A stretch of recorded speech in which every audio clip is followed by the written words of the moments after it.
Welcome back to Airgun Academy. Today, we'll be looking at something that's very popular with today's shooters, scope sights. First up is the plain crosshair reticle.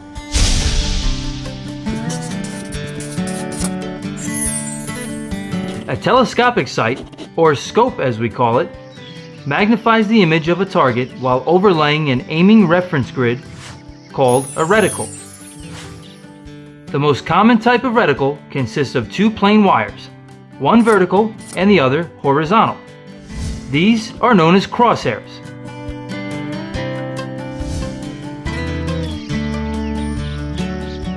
To use this scope, simply align the intersection of the crosshairs where the pellet is going to strike.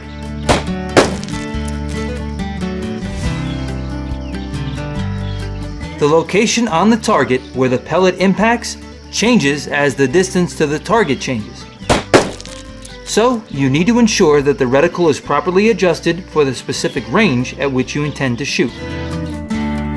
The process of adjusting the reticle is called sighting in the scope. If the target is closer or farther than the sight-in distance, you must hold the intersection of the crosshairs over or under the target as necessary in order to hit your mark.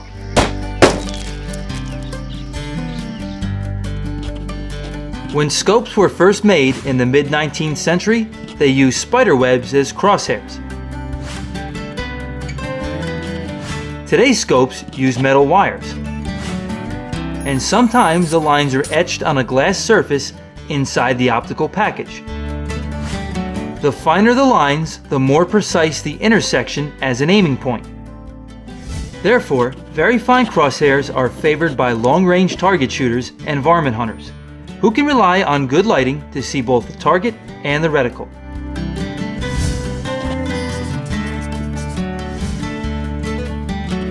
The reticle sits inside of a tube called an erector tube. By moving this tube up, down, and side to side, the reticle alignment is adjusted. To the shooter, the crosshairs don't appear to move, but the impact location of the pellet will change by a very small amount with each adjustment click. We'll talk about scope adjustments in another episode, so for now, we'll just focus on the reticle. Plain crosshair reticles have faded as a multitude of newer reticle designs and features have come to the market in the past 30 to 40 years.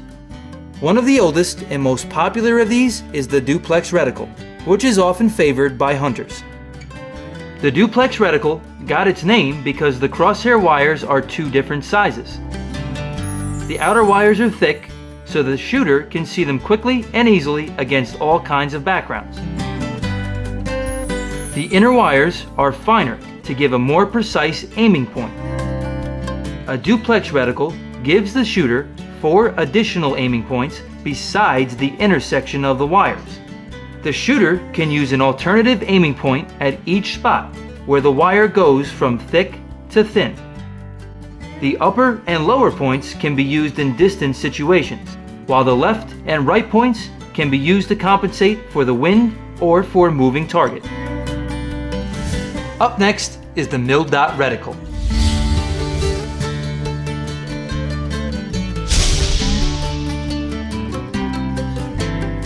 The Mildot reticle is another modern reticle type that's very popular today.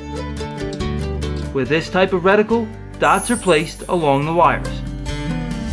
These dots have a precise size that equates to an angular measurement called a mil, which is short for milliradian.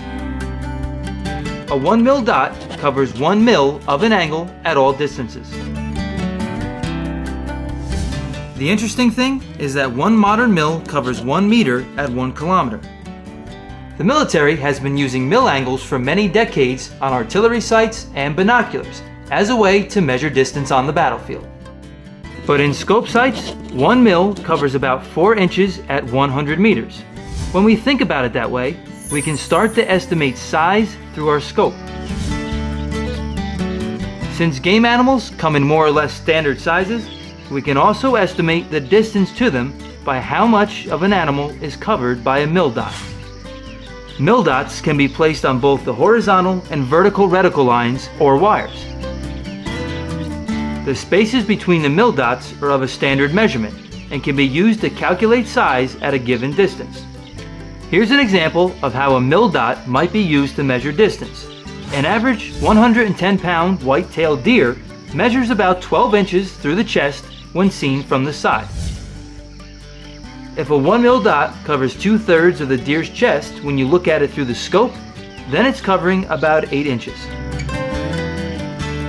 So the deer must be about 220 yards away.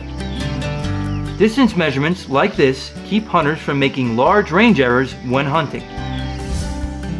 Mildot reticles offer many benefits over plain crosshairs or duplex reticles. Also, a Mildot reticle is often combined with a modified duplex reticle to add even more visibility. Now, I have one more thing to show you, and it's pretty cool. I'm talking about the Illuminated reticle.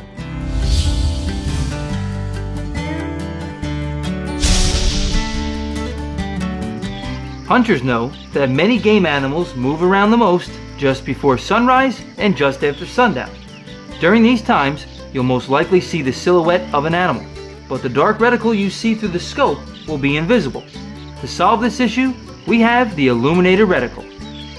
There's a switch that controls the illumination, so it never has to be brighter than you need it to be.